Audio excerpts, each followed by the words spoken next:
স্বাগতম আপনাদের নতুন বাড়িতে। আমাদের নতুন বাড়ি মানে এটা আমাদের হলো কোথা থেকে? আমরা তো রেন্টে থাকবো। ওদের আগে নিষেধ করিসনি এসব না বলতে? আমাদেরকে বলেনি তো, ওকে বলেছে। আমাদের শুধু স্বাগতমটাই বলেছে। ও আচ্ছা, ভেতরে চলো।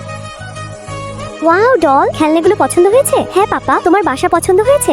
কাজ করছো? কোন প্রজেক্টটা দেখছো? ওই যে 2 কোটি টাকারটা। তার মানে অনেক পরিশ্রম করা হচ্ছে। মাম্মা, তোমার ঘাড়ে কি আরশোলা কামড় দিয়েছে? বাসায় মনে হয় অনেক আরশোলা হয়েছে। পাপা ওষুধ নিয়ে এসো তো। আচ্ছা, এই সামান্য গিফট তোমার জন্য। এটা পরে পার্টিতে যেও। আচ্ছা, আমি রেডি হয়ে আসছি। ওরা যাতে ঠিকঠাক ভাবে পৌঁছায়। ওকে বস, আপনি চিন্তা করবেন না। এটা তো ব্লু ডায়মন্ড নেকপিসটা মনে হচ্ছে। পাপা এটা গিফট করেছে মাম্মাকে। আমার নেকপিস দাও। কোথা থেকে চুরি করে এনেছো? এত এক্সপেন্সিভ নেকপিস অ্যাফোর্ড করা তো তোমার পক্ষে পসিবল না। How dare you! একজনকে না জেনে চোর বলছো কিভাবে? গার্ড, ওকে আটকাও। ছাড়ো বলছি আমাকে। মাম্মা, মাম্মাকে ছেড়ে দাও। ছাড়ো আমাকে। মাম্মা, মাফ চাও, তাহলে ছেড়ে দিব। মাম্মা, এটা করো না। কি সমস্যা এখানে? দেখেন না, এই মেয়ে ঝামেলা করছে। ব্লু ডায়মন্ড নেকপিসটা নাকি ওনার হাজবেন্ড গিফট করেছে। হ্যাঁ, আমি তো সত্যিই বলেছি। এই নেকপিসের প্রাইস জানেন কত? গার্ড, ওদের আটকাও আর ওনার কাছে ক্ষমা চাও। ক্ষমা না চাইলে তোমার মেয়েকে ছাড়বো না। ছেড়ে দাও।